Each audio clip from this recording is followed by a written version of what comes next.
दूसरा अध्याय। मत्स्य अवतार की कथा।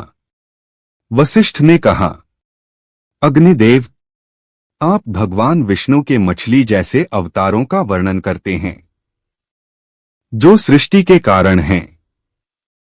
कृपया मुझे अग्नि पुराण भी सुनाएं, जो भगवान का दिव्य रूप है, जिसे आपने अतीत में भगवान विष्णु के मुख से सुना था। अग्निदेव ने कहा, वशिष्ठ, सुनो, मैं श्रीहरि के मत्स्य अवतार का वर्णन करता हूं। अवतार का कार्य दुष्टों का विनाश और सज्जनों की रक्षा के लिए होता है। पिछले कल्प के अंत में कभी कभी ब्रह्मा नामक प्रलय होता था। मुने, उस समय भू आदि लोग समुद्र के जल में डूबे हुए थे। यह प्रलय से पहले की बात है। वैवस्वत मनु भोग और मोक्ष की प्राप्ति के लिए तपस्या कर रहे थे। एक दिन जब वे कृतमाला नदी में जल से पितरों का तर्पण कर रहे थे, उनकी अंजलि के जल में एक बहुत छोटा सा मत्स्य आ गया। राजा ने उसे जल में फेंक देने का विचार किया। तब मत्स्य ने कहा, महाराज, मुझे जल में न फेंको। यहाँ ग्राह आदि जल जंतुओं से मुझे भय है। यह सुनकर मनु ने उसे अपने कलश के जल में डाल दिया। मत्स्य उसमें पड़ते ही बड़ा हो गया और पुनः मनु से बोला, राजन, मुझे इससे बड़ा स्थान दो।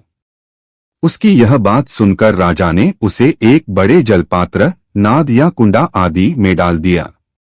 उसमें भी बड़ा होकर मत्स्य राजा से बोला, मनु, मुझे कोई विस्तृत स्थान दो। तब उन्होंने पुनः उसे सरोवर के जल में डाला, किंतु वहां भी बढ़कर वह सरोवर के बराबर हो गया और बोला, मुझे इससे बड़ा स्थान दो। तब मनु ने उसे फिर समुद्र में ही ले जाकर डाल दिया।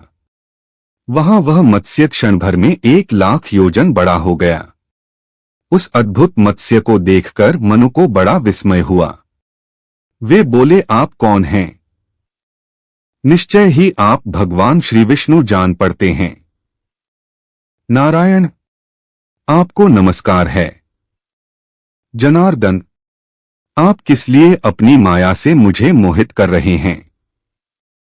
मनु के ऐसा कहने पर सबके पालन में संलग्न रहने वाले मत्स्य रूपधारी भगवान उनसे बोले, राजन, मैं दुष्टों का नाश और जगत की रक्षा करने के लिए अवतीर्ण हुआ हूं।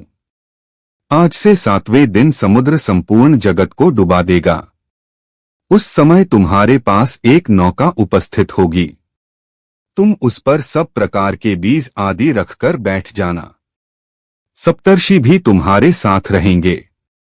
जब तक ब्रह्मा की रात रहेगी, तब तक तुम उसी नाव पर विचरते रहोगे।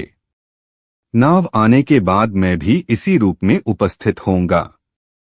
उस समय तुम मेरे सींग में महासर्प में रस्सी से उस नाव को बांध देना। ऐसा कहकर भगवान मत्स्य अंतर्धान हो गए और वैवस्वत मनु उनके बताए हुए समय की प्रतीक्षा करते हुए वहीं रहने लगे। जब नियत समय पर समुद्र अपनी सीमा लांघकर बढ़ने लगा, तब वे पूर्वोक्त नौका पर बैठ गए। उसी समय एक सींग धारण करने वाले सुवर्णमय मत्स्य भगवान का प्रादुर्भाव हुआ। उनका विशाल शरीर 10,00,000 योजन लंबा था। उनके सींग में नाव बांधकर राजा ने उनसे मत्स्य नामक पुराण का श्रवण किया, जो सब पापों का नाश करने वाला है। मनु भगवान मत्स्य की नाना प्रकार के स्तोत्रों द्वारा स्तुति भी करते थे।